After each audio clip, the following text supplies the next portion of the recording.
దర్యాప్తు ముమ్మరం చేశారు పోలీసులు. గోవా నుంచి గచ్చిబౌలి పార్టీకి డ్రగ్స్ సరఫరా చేసినట్లు నిర్ధారించారు.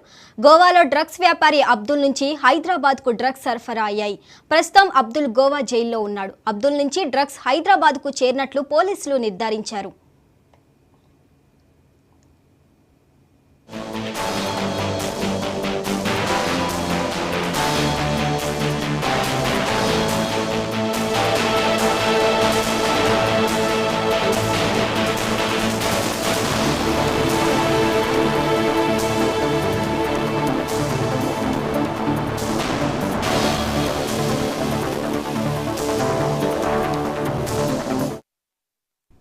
గోవా వ్యాపారి అబ్దుల్ అక్కడి నుంచి హైదరాబాద్కు డ్రగ్స్ పంపాడు. అబ్దుల్ నుంచి రెహమాన్కు డ్రగ్స్ అందాయి.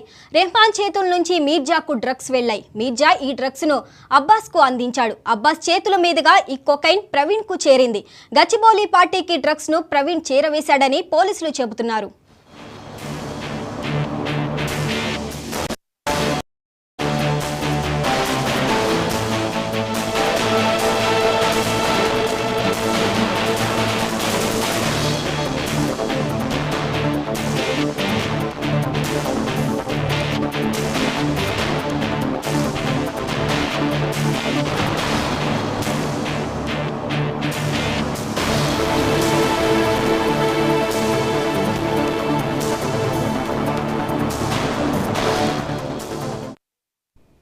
డ్రగ్స్ కేసులో మొత్తం 10 మంది ఉన్నారు. వివేకానంద, అతనికి మాదక ద్రవ్యాలు సరఫరా చేసే అబ్బాస్, కేదార్, నిర్భయల్ను పోలీసులు అరెస్ట్ చేశారు. అబ్బాస్ అలీ ఫోన్లో చాలా మంది సెలబ్రిటీల నెంబర్లు ఉన్నాయి.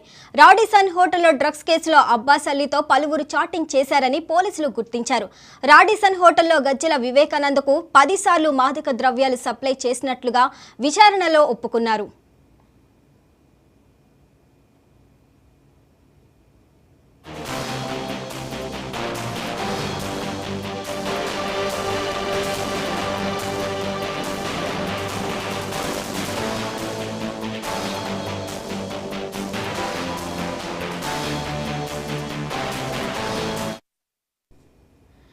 అటు రాడిసన్ హోటల్లో సీసీ ఫుటేజ్ ని డిలీట్ చేసిన హోటల్ నిర్వాహకులపై గచ్చిబౌలి పోలీసులు కేసు నమోదు చేశారు.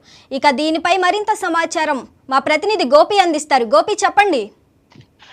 శ్రావణి, ఏదైతే పోలీసు వాళ్ళకి ఈ డ్రగ్స్ కేసు ఒక సవాల్గా మారిందని కూడా చెప్పొచ్చు. ఏదైతే గత 3 రోజుల నుంచి కావచ్చు, గత వారం రోజుల నుంచి కూడా ఈ డ్రగ్స్ సంబంధించి ఎక్కడికెక్కడ ఆరా తీసినప్పుడు కూడా ఏదో రూట్లో మాత్రం హైదరాబాద్కి డ్రగ్స్ సరఫరా జరుగుతుందని దానిపైన ఇప్పటికే 3 సిపిలు కూడా సీరియస్ యాక్షన్ తీసుకున్నట్టు కూడా తెలుస్తుంది. మరోవైపు ఏదైతే రాడిసన్ బ్లూ హోటల్లో దొరికిన ఏదైతే డ్రగ్స్ సంబంధించి గోవా నుంచి సప్లై చేసిరని దానిపైన ఇప్పటికే పోలీసులు పూర్తి సమాచారం ఉన్నారు. దీనికి సంబంధించి సెలబ్రిటీలు ఎవరెవరు ఇక్కడ విక్రమించారు, దీనికి సంబంధించి డ్రగ్స్ ఎవరు ఆడారు, దీని కాల్ డేట్ తో సహా ఏదైతే సైబరాబాద్ లో అంత డేటా అంతా కలెక్ట్ చేసినట్టు కూడా తెలుస్తుంది. మరోవైపు కూడా పోలీసుకు సంబంధించి ఎవరైతే అధికారులు దీనికి ఏమైనా అంటే దీని వెనకాల నడిపిస్తున్నారా దానిపైన కోణం పైన కూడా ఆలోచిస్తున్నారు. మరోవైపు ఏదైతే గోవా నుంచి సప్లై అయిన ఈ డ్రగ్స్ కి సంబంధించి అబ్దుల్ కావచ్చు, సలీం కావచ్చు, వీళ్ళందరూ కూడా ఈ రాడిసన్ బ్లూ కి సంబంధించిన డ్రగ్స్ వాడుతున్న దానిపైన ఉన్నారు. అయితే దీనికి సంబంధించి ముందుగానే దీన్ని ఏదైతే సీసీ కెమెరాలో ఎవరైతే ఈ డ్రగ్స్ వాడుతందుకు వచ్చిరో వాళ్ళని చూసేందుకు పోలీసులు ఒక నివేదిక అడిగారు. రాడిసన్ బ్లూ అని అడిగినప్పుడు కూడా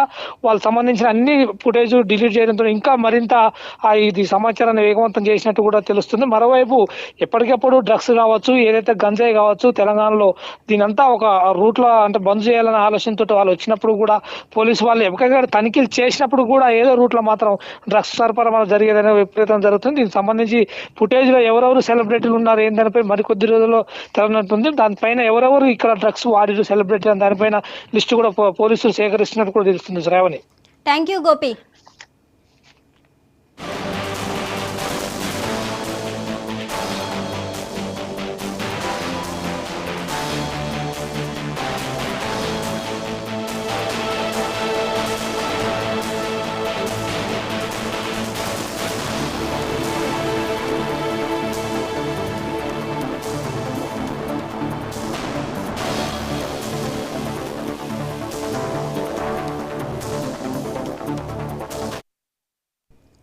హైదరాబాద్ డ్రగ్స్ కేసులో దర్యాప్తు ముమ్మరం చేశారు పోలీసులు. గోవా నుంచి గచ్చిబౌలి పార్టీకి డ్రగ్స్ సరఫరా చేసినట్లు నిర్ధారించారు.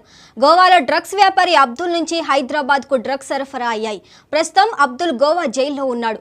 అబ్దుల్ నుంచే డ్రగ్స్ హైదరాబాద్కు చేరినట్లు పోలీసులు నిర్ధారించారు.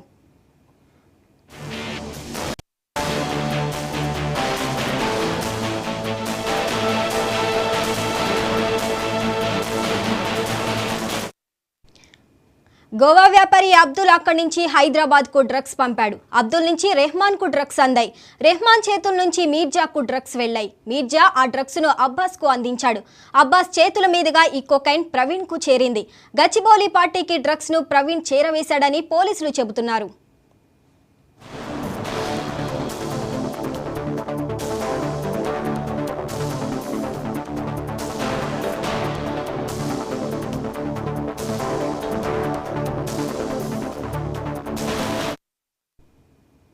డ్రగ్స్ కేసులో మొత్తం 10 మంది ఉన్నారు. వివేకానంద, అతనికి మాదక ద్రవ్యాలు సరఫరా చేసే అబ్బాస్, కేదార్, నిర్భయల్ను పోలీసులు అరెస్ట్ చేశారు.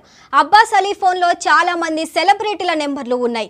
రాడిసన్ హోటల్ డ్రగ్స్ కేసులో అబ్బాస్ అలీతో పలువురు చాటింగ్ చేశారని పోలీసులు గుర్తించారు.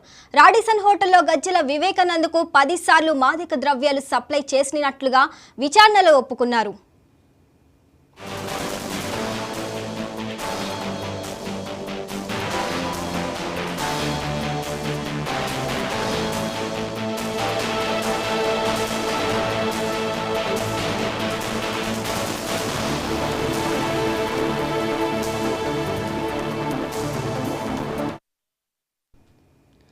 అటు రాడిసన్ హోటల్లో సీసీ ఫుటేజ్ను డిలీట్ చేసిన హోటల్ నిర్వాహకులపై గచ్చిబౌలి పోలీసులు కేసు నమోదు చేశారు.